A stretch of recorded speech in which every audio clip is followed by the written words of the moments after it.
There is a Japanese Zen saying, "The garden that requires the least effort to maintain is the one designed with the most wisdom."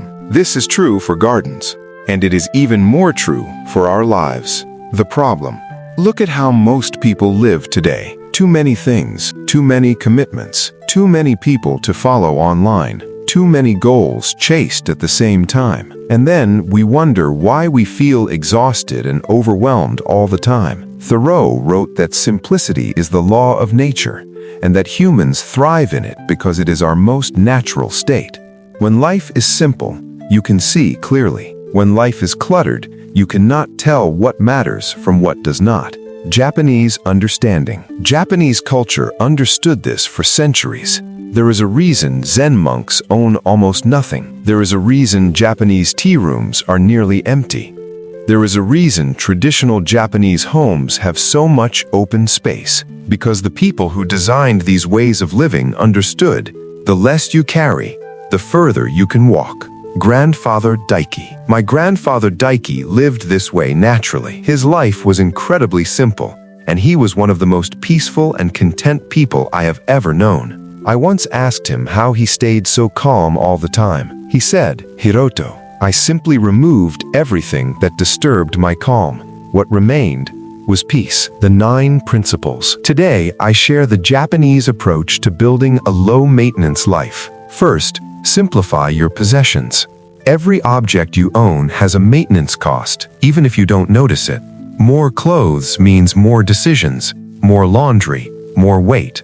In traditional Japanese homes, the philosophy has always been to own only what serves a clear purpose. This is Kanso, the Zen principle of simplicity and the elimination of everything unnecessary. Let go of what you don't need. Your space will feel lighter, and your mind will follow.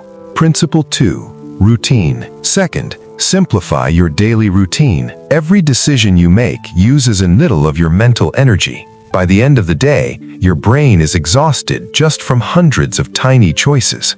A tea master does not wake up and wonder how to prepare tea. The process is the same every single time. That consistency frees the mind to be present. Create a simple morning sequence. Follow it without thinking. Arrive at your work with a clear mind instead of a scattered one. Principle 3. Relationships. Choose depth over quantity. My grandfather had a very small circle of friends. He once told me, "A garden with 100 flowers looks beautiful from a distance, but a garden with 5 flowers that you tend every day gives you real joy." Stop forcing connections that feel draining. Focus your time on the people who truly matter. Principle 4. Emotions. Fourth, simplify your emotions. Stop carrying weight that is not yours. In Zen Buddhism, 2 monks encounter a woman at a river crossing. One monk carries her across, and they continue walking. Hours later, the second monk says, "I can't believe you carried her. We are not supposed to touch women." The first monk replies, "I set her down at the river.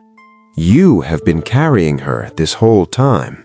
When you feel yourself pulled into turmoil that is not yours, tell yourself quietly, "This is not my weight to carry," and let it go. Principle 5. Kakeibo. Fifth, simplify your finances. In Japan, there's a traditional budgeting practice called kakeibo. Before you spend anything, you pause and ask, "Do I truly need this?" Spend freely on the things you deeply enjoy. Spend almost nothing on everything else. When you stop spending on things you don't care about, your financial life becomes simpler and more joyful at the same time. Principle 6. Food. Sixth, simplify your food. In Japan, the traditional approach has always been simple. Eat whole foods. Eat a variety of vegetables, fish, rice, and soup. Eat until you are 80% full. Stop making eating a math problem. Cook simply, eat with gratitude. Principle 7. Health. Simplify your health. In Japan, Health is not about pushing your body to extremes. Walk every morning, stretch in the evening. Take your bath as a sacred ritual for body and mind. Consistency over time is far more powerful than intensity in short bursts. Principle 8. Technology. Simplify your technology. Do not look at your phone for the first 30 minutes after waking. Turn off unnecessary notifications. The moments you once filled with scrolling, fill them with real life. Principle 9. Mindset. Simplify your mindset. Live in this moment. Most of our stress comes from dwelling on the past or worrying about the future. When you eat, just eat.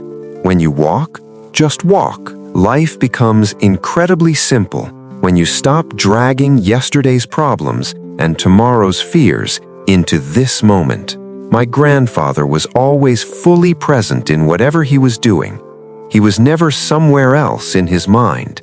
He was always right here.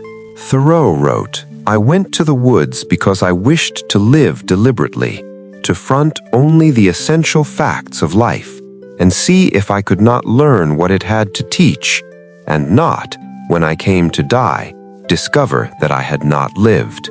That is what a low-maintenance life is about, stripping away everything that distracts you from the essential facts of your own life, making enough space to actually experience the days you are living instead of rushing through them.